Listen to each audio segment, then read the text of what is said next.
This is series 2, episode 7 of Should I Hire My Campervan Out? And we're focusing on issues. Yeah, not personal issues. Not personal issues. Van issues. So this was a really important episode for me to do because I knew that I didn't have anything like this when I joined other platforms. So a lot of the other booking and hiring platforms will take on your vehicles and take on the commission, but they won't give you a real rounded idea of what could possibly go wrong. Yeah, there's no real procedures in place and they don't let you know any of this. Yeah, so, and it's really scary, right? Like the first time we gave away the keys to our camper van, it was terrifying. And random strangers in the van just driving off into the sunset. I was looking at Matt going, well, you're not driving the van, I'm not driving the van, this is terrifying. It's like almost like you've been robbed. But you haven't, because they paid you. Yeah. So in this instant, just think about when you go and hire a hire vehicle while you're on holiday. You pay a deposit, you sign a rental contract. All your details are with those person, they know exactly where you are. They know where you live, they know they've got all of your deposit, and then you've also got an insurance policy if further damage is caused. So just remember that people don't actually want to damage your vehicle. Yeah, they're not going to be boy racers because they're like, I want to get my deposit back. That's a huge amount of money. We personally take a £700 deposit. That's a huge amount of money to lose. So people usually drive, drive cautiously and only damage the vehicle by accident. Yeah, pure accident or just because they're not used to driving a big van. Yeah, so let's go into the issues of what can happen. First one, obviously. Well, bodywork, the aesthetics, little scrapes down the side, little dents, little dingaroos. Yeah, so that happens. We go to body shop repair places and get 3 quotes and send them to our to the hire and say, look, this is the one that we're going to go with, this is our trusted garage, and they're reasonable.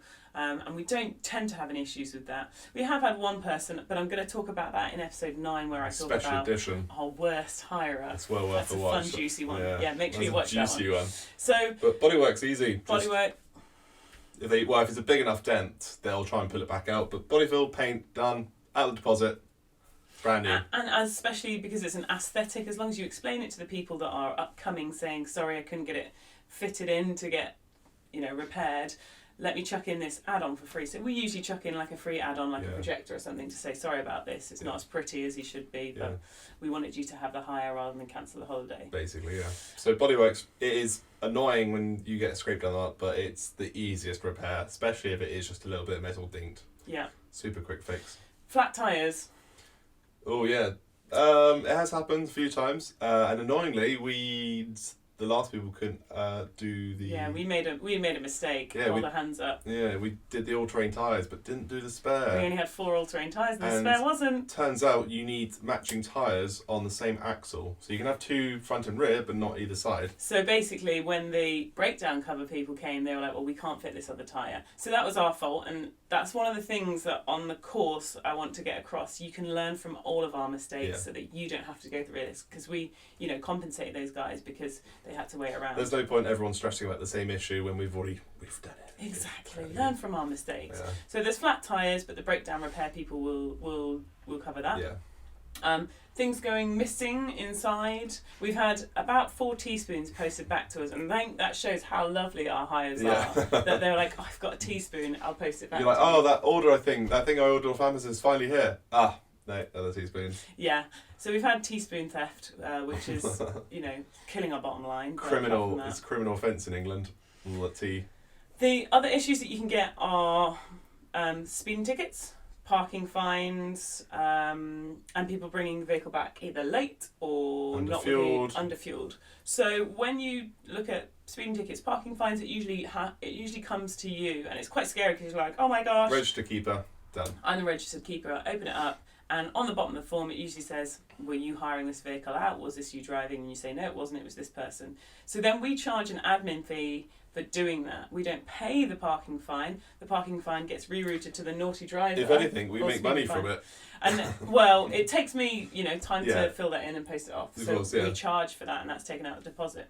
So with our system, the deposit isn't refunded instantly. It takes a week to get refunded to them, so that we've got time for anything like that to come through. Yeah, but again, it's just one of those. You're in the business of building vans and renting vans, and then you have to do this paperwork for speeding fines. It's a bit. But we go through all of that on the Campervan Hire Course, and that's why I'm here to support you on that. Yeah. People bring the vehicle late, or you got to. with lesser fuel, you've got two options. You can either speed clean it yourself, and we have cleaners, so we get them to We clean have really it. good reactive cleaners who'll just turn on the dime to come and make it shiny. We also have, if people bring the van back late, trackers in all of our vehicles to maintain the safety of our vehicle, to make sure we know where it is. It could also be in the cost in episode 6. Oh, that could be, yes. That is £400. Go back to episode 6 and miss that out. And include that one. So that's £400 a year. If you'd like to know who we use, drop a comment. Not necessary, but I think it's made its money in the world. What I wanted to say about that is when people return the vehicle back late, we can see if they actually were 4 hours drive away and they left 2 hours ago because they were tired, still sleeping, hungover, whatever. But if it was traffic issues, then we sort of like, okay. And if they let us know, they don't lie to us, then. But we do have it written into the contract that there is a £150 late drop-off fee, so we are entitled to charge that. Yeah, and that is also so that money then goes into pay the cleaners for them hanging around, because they normally have to just wait around because they've assigned us their job. And then they've come to the van's not there. So instead of it being them taking them 1 hour, they're 2 hours, so we compensate them for that. Yeah, and then if it delays the next hirers, we also compensate them. So we don't make any money from that, but it's just a nice gesture for the next people, and it's more of an incentive for people not to be late. Yes, yeah, more incentive. So that's our episode on what issues could be. Next episode is we're going to just talk through our second van, Megalodon, which is a long wheelbase sprinter. Big Meg with 6 seats and comfortably sleeps 5 and can sleep 6 at a push. Yeah. See you there. Push.